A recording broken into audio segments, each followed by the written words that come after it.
People take trees for granted. They sometimes think that they will always be here.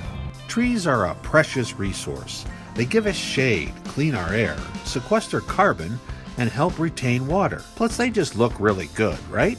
They are a constant and welcome presence in our lives. But if we're not careful, we could lose them. That's where the City Forester's Office comes in. These dedicated individuals speak for the trees and work year-round to maintain, protect, and replenish our forest here in the city and county. These old mature trees, you can't replace them. So if we were to lose some of these trees, then it's going to take decades and up to a century to replace some of these trees that have been here for quite some time. So we try to keep the trees healthy, resilient, right? They're responsible for the care of around 225,000 trees in our parks and public rights-of-way. Behind me, we've got one of our forestry maintenance crews out pruning one of our American elm trees, and then tree removals as trees die. We remove those year-round, and then planting, we basically have two main planting seasons, so spring and fall. Citywide, we plant about 3,000 trees roughly every year.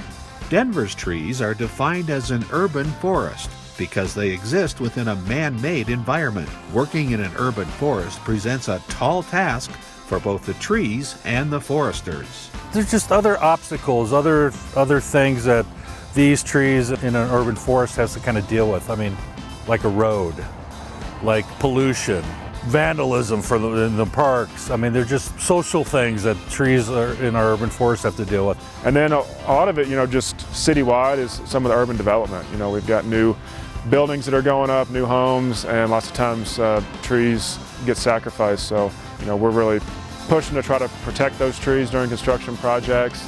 And then also just the climate change, temperature fluctuations we had, pretty hard freezes that have, killed fairly mature trees. And then, these heavy wet snows that come through, drop large limbs and sometimes whole trees. So it's definitely a challenging place to try to grow trees. There are also pests that are threats as well, such as the emerald ash borer.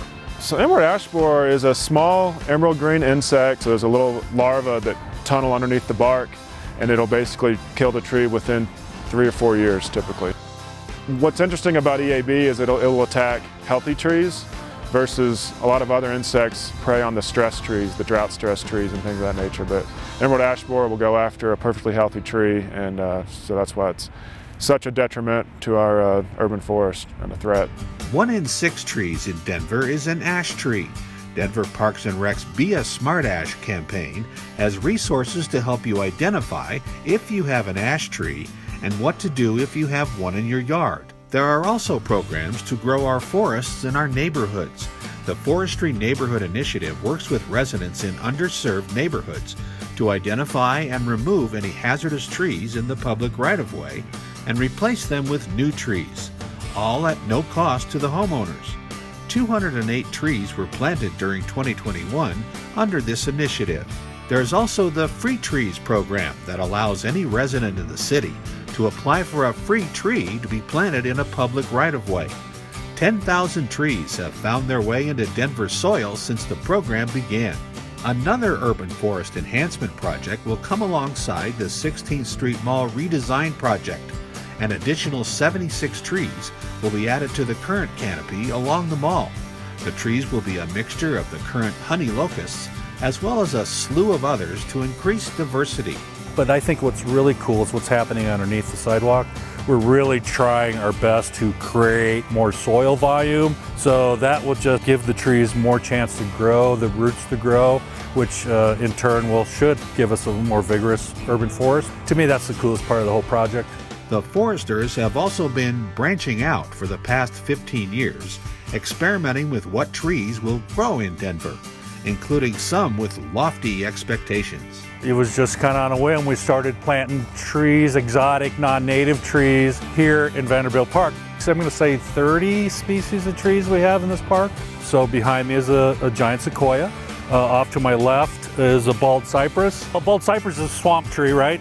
We're in semi-arid Colorado. Those things shouldn't grow here, and we've had really good luck with them. So don't miss your chance to see a giant sequoia right in your own backyard. And don't miss your chance to help replenish our urban forest when Parks and Rec holds their annual Arbor Day event in May. This year it's going to be May 15th. and we're going to be planting about 150 trees out in the Northfield area. So we've got 4 different parks out there that are fairly new parks, but some of the new trees did not survive, so we're going to be replanting a lot of those trees out there. And make sure to thank our foresters for helping keep our forest healthy and resilient.